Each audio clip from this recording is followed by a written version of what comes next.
To most people, the 31st of October is the date that means Halloween. But there are a lot of Christians today who really don't feel very comfortable dressing up as ghosts and witches, and they choose to celebrate something very important that happened on this date in the Christian church. They celebrate Reformation Day.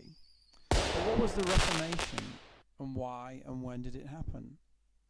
When you ask people about the Reformation, they'll probably say something about Henry VIII. Was it anything to do with Henry VIII needing a divorce from Catherine of Aragon? This is true, but it's a bit like saying that World War II is all about gas masks. That's part of the story, but it's not the whole story. What we're looking at with the Reformation is really the search for where Christians get truth from. Does truth come from the Bible? Or does truth come from the church? And what if the church disagrees with what the Bible says? Which one is right? At this time in Europe, there was only one church, and that was the Roman Catholic Church. And the head of that church is called the Pope, and the centre of the church was in Rome. Now, the Roman Catholic Church had a Bible, but it was written in Latin, which was a language that most of the common people didn't understand. And so it was possible in those days to go to a church where the service was in Latin, and it was possible to go through the whole church and come away understanding only what you saw in the stained glass windows. So someone came up with a great idea. What if we give the people a Bible in their own language? In fact, people all over Europe had been talking about this for some time. The Pope said, no, they might get the words wrong. And then came a man called Martin Luther. Martin Luther was a German monk and a Bible scholar. And he saw that actually the Latin Bible had got some of the words wrong. He also saw some things in the church that shouldn't have been happening. So he wrote out 95 complaints. We call them his 95 Theses. And he nailed them to the church door in Wittenberg. Now, this wasn't as unusual as it sounds. People would often use the door as a sort of notice board and put things up that needed to be talked about. Martin Luther thought that the church would like to know about these problems. Instead, they thought that he was the problem. And soon Martin Luther was in big trouble.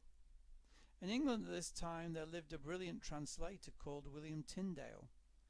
Now, William Tyndale spoke several languages, including Latin, Greek and Hebrew, very well. And he said he would like to make an English version of the Bible from the original languages. The Pope said no. Henry VIII said no. So William Tyndale left England and sailed to Europe, where he met Martin Luther, the German monk. It was safer in parts of Europe than in England, and Tyndale started to print his brand new Bible and smuggle them back into England in barrels and sacks of fruit. The English Bible was a hit. The church was furious. Laws in England became very strict. If you were found with an English Bible, you could now be arrested or thrown into prison and even killed for owning a Bible in your own language. William Tyndale was hunted down and arrested and brought back to England. He was called a criminal and a heretic and was burned on a wooden stake until he died. These were terrible times to be a Christian in England. Then something amazing happened. Just before he died, William Tyndale had said a loud prayer in front of his executioners. He said, "Lord, open the King of England's eyes."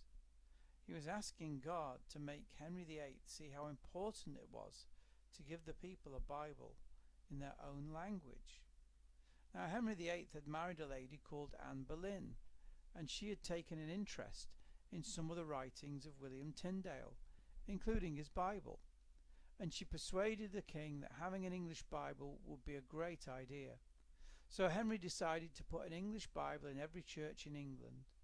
This version was called the Great Bible because it was so big. It wasn't the best translation, but it was better than nothing. God had answered William Tyndale's prayer. But difficult times were not over. When Henry died, he was succeeded by his daughter, Mary Tudor, who wanted England to return to being a Catholic country. Historians call her Bloody Mary. This is not swearing. It means because she killed so many Bible-believing Christians, or Protestants as they were now known, that she shed a lot of blood. About 300 Christians were killed in 3 years in England. These we remember on Reformation Day. After Mary Tudor came Queen Elizabeth I, or Good Queen Bess as she is affectionately known, and then James I of England, who is actually Scottish. James felt it was time for a new English Bible, so he got together the finest scholars in the land, and they, using William Tyndale's Bible and the original languages, set about producing a Bible under the King's authority. That's why it's sometimes called the Authorized Version, or the King James Version. Tyndale finally got his wish.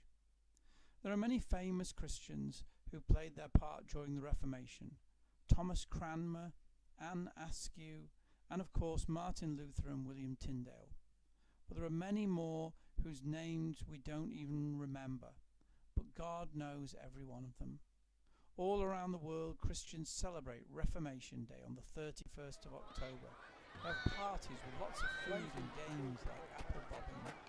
They wear red clothes to remember the martyrs, those who died for Jesus. And they celebrate how blessed we are to have a Bible that we can understand. I'm sure you could come up with some games of your own as you celebrate Reformation Day. Happy Reformation Day, everybody!